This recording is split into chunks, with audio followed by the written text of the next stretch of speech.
My approach to trying to master this happened in a very linear, what I thought was a logical way of practicing guitar and trying to master guitar and doing the things that I wanted to do.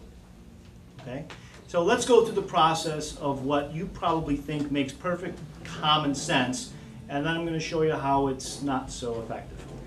So what I'm going to say is sort of counterintuitive. It's not consistent with what a lot of people think is common sense or just sound judgment or the way to approach anything.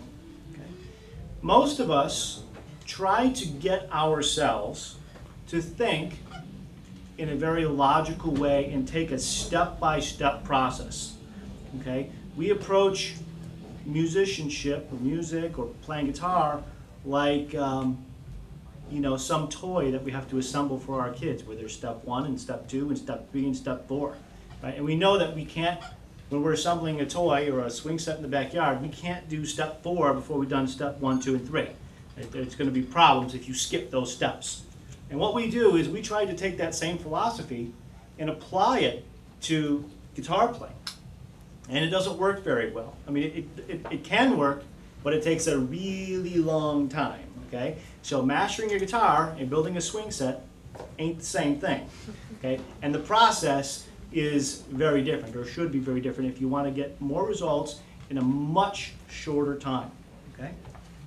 What I'm going to suggest for you to do and think about is to approach your guitar playing and musicianship in general in a geometric way, where you're going to work on things in a three-dimensional way. You're going to hit problem areas from this side, from this side, from this side, from this side. Okay, so let me take you through the process of what usually happens for most guitar players. We start out and we're not very good at whatever it is that we're trying to learn or master or apply. And what we do is we try to master that part that's giving us a hard time. And we might spend some hours on it, we might spend days on it, we might spend weeks or months, or sometimes we may even spend years on trying to master certain things that are important to us. Okay?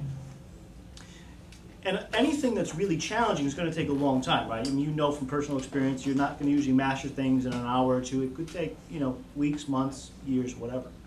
Right? So what usually happens is this. We start out, we're not very good. So we think we must focus on this, master this, and then we'll start to feel good about ourselves. And the common piece of advice that we get is, we're going to start off really slow, and we're gradually going to build up the speed, and then one day I'll be able to crank the metronome all the way to the top, and I'll be able to play this fluidly, and I'll have it down, and everything will be great. Okay? Well, if you do that, you're going to find yourself stumbling once you reach that goal, because the next thing that's going to happen is you're going to finally have mastered whatever the technical thing is, or the music theory thing is, or whatever it is that you're working on. And then you're going to realize that, whoa, I can physically do it, but I really can't apply it.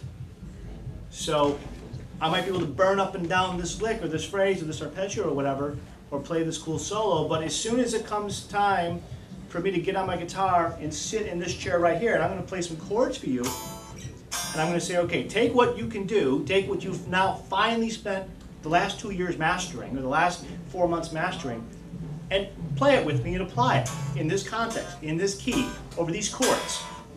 What usually happens, it all falls apart, it doesn't sound good.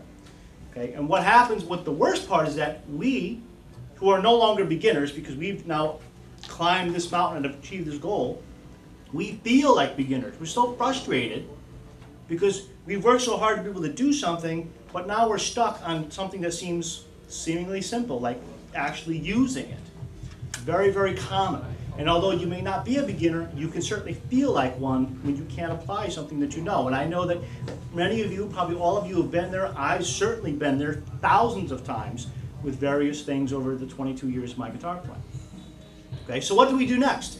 We take one of two approaches. We either say to ourselves, well, I just need more time and I need to get more experience. And with more time and more experience, I will eventually learn how to apply these things and they'll come more naturally.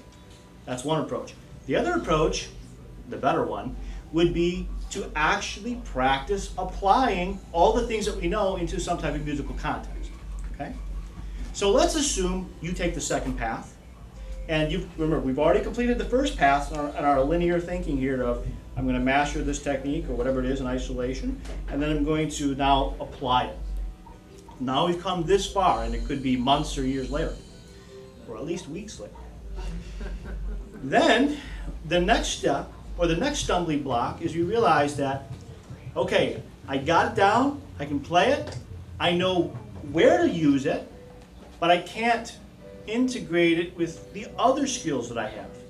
This is extremely common. And if there's anything that's going to stop you, if you're a good guitar player, the biggest stumbling block that's going to prevent you from becoming a great guitar player is going to be a lack of an inability to integrate the skill which you've just mastered and now can apply, to integrate that with all of your other skills. This is extremely common. So what usually happens, if I said, come up here, we're going to play together, and you're going to play this phrase, this lick, this arpeggio, whatever, that you've now conquered, you now understand, when I play the F chord, you know where to put that arpeggio to make it fit this F chord. Okay, so you're past that. But now I'm going to say, after you play that arpeggio, I want you to play some, some harmonic minor scale. I want you to play that lick, or whatever, a related lick, right after, without stopping, without a pause. It should be smooth and seamless, and it should sound as if you intended to musically have this arpeggio flow into that scale lick or whatever the next phrase you're going to be. Now what happens is players usually can't do that. They can't do it smoothly. And everything falls apart. And what happens is, to deal with that problem, they start making musical compromises. Either they'll start altering the arpeggio, like maybe they don't play the last note, they just hold out. And if this is the arpeggio, instead of ending up on this note, they might do things like play this one and hold it out to sort of buy themselves more time to think about what to do next or how to connect it next, because they're trying to get that little extra time so that they can go to do that next, because they can't yet do the two things together. Okay, these are just examples. We can get all kinds of different examples of which this would apply to. All right, or let's assume that we do make the arpeggio correctly, we've got it nailed. Then we start making musical compromises on the next phrase. Maybe instead of starting the next phrase right on the downbeat, right on beat one where we intended it, we start on the end of one, or on beat two, where we slide into the note because we can't get there with our pick in time, or we change the fingering. We do something to hack our way through this not so smooth connection between this idea and this idea. It's a very common thing. And very often, because I've just been listening to lots and lots and lots of music for a long, long time, I can usually spot, when listening to someone play, how well their techniques are integrated together, because I can usually hear between one phrase and the next and the next and the next, all this glue. And the glue is this compromised beginnings or endings of phrases that are not yet integrated. Again, the linear process generally goes like this. We want to do something, we can't, right? We go, we master our phrase, our lick, our technique. Then after that, we work on application. We work to apply what we're learning. Then we go into the integration phase, and if we actually are proactive and practice integrating techniques together, that's going to take time. That's a good thing we want to do. And then the next thing would be to make better musical choices, so that when you are putting that arpeggio or whatever the phrase is, that it makes sense musically. It actually fits into the context of the track, the song, and it didn't just sound like you just stuck it there just because you can. You know what I mean?